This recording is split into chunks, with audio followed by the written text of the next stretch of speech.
US President Donald Trump said he could lift sanctions on Iran if Tehran decides to adopt a peaceful policy.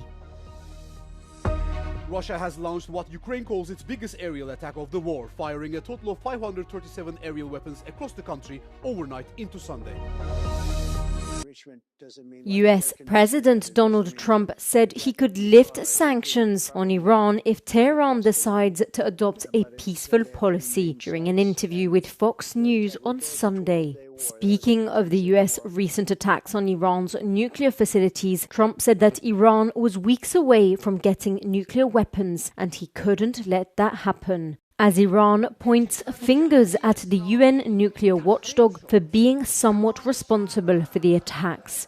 Chief of the IAEA, Rafael Grossi, said that the nuclear watchdog had never stated in any of its reports that Iran has or is close to having nuclear weapons. But Grossi also added that Iran could be months away from producing enriched uranium and they have the industrial and technological capacities.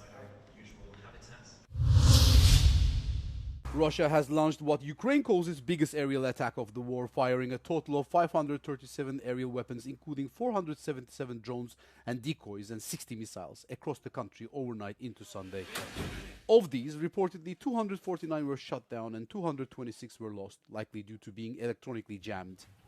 The assault resulted in the loss of a Ukrainian F-16 fighter jet and the death of its pilot, Lieutenant Colonel Maxim Ustymenko.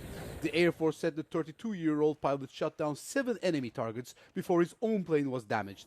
He reportedly steered the aircraft away from a populated area and did not have time to eject. Ukrainian President Volodymyr Zelensky has ordered an investigation into all the circumstances surrounding the death of Ustymenko. On the ground, at least one person was killed in a drone strike in the Kherson region. In the central city of Smila, 6 people were wounded, including a child, as strikes damaged apartment buildings and a college. On the other hand, a Ukrainian drone strike on Crimea airbase destroyed 3 Russian helicopters, the SBU claims. This major escalation comes just 2 days after Russian President Vladimir Putin stated on Friday that Moscow was ready for a new round of peace talks.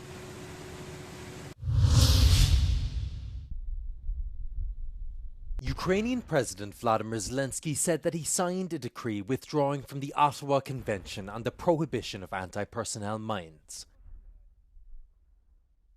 The treaty bans the use, production, stockpiling and transfer of anti-personnel landmines. It aims to protect civilians from these mines detonating after a conflict is over. Russia has never been a party to this convention, according to Zelensky, who described landmines as a signature style of Russian killers. Other nations bordering Russia, including Finland, Poland and Estonia, have either withdrawn from the Ottawa Convention or said they intended to do so. Following more than 3 years of Russia's full-scale invasion, Ukraine is now the most mined country in the world. Ukrainian media reports that territories liberated by Ukraine since 2022 have been heavily covered with mines, making it difficult and dangerous to clear them.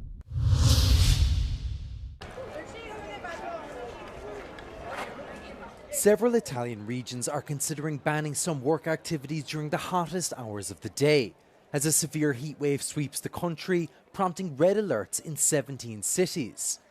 In Rome, tourists sought shade near the Colosseum and Trevi Fountain, some using umbrellas and drinking from public fountains to stay cool. Similar scenes were reported in Milan and Naples, where street vendors sold lemonade to help residents and visitors cope with the heat. Elsewhere in Europe, Spain's National Meteorological Agency warned that June is on track to become the hottest on record, with temperatures in Seville and other southern cities climbing to 42 degrees Celsius. Health authorities advise the public to avoid strenuous activity during peak heat and to stay hydrated, particularly vulnerable groups such as the elderly and young children. Experts attribute the increasing frequency and intensity of heat waves in southern Europe to climate change.